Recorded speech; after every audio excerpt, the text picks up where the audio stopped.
Patay naman po ang isang tattoo artist ng pagbabarili ng di pa nakikilalang salarin sa Kawayan, Isabela.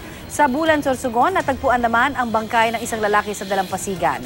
Narito ang unang balita sa probinsya.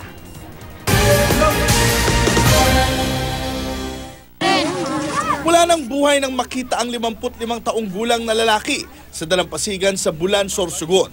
Lunes pa nang umalis sa kanilang bahay ang lalaki at huling nakita ng mga residente na naglalakad sa parehong Dalampasigan.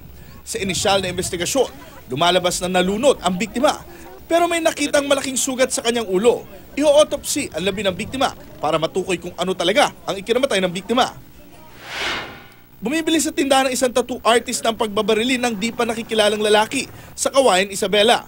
Nasawi ang biktima na kinilalang si Rafael Tupal na sumuko sa Oplan Tokhang noong nakaraang taon. Agad naman tumakas ang salarin sakay ng isang itim na sasakyan na walang plaka. Inimbestigahan pa kung may kinalaman sa droga ang krimen.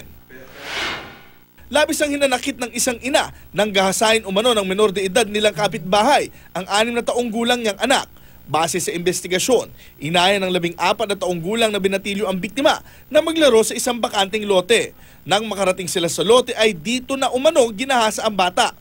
Lumabas sa resulta ng medico legal na namolestya nga ang bata. Itinanggi naman ng binatilyo ang krimen. Ito turn over siya sa DSWD.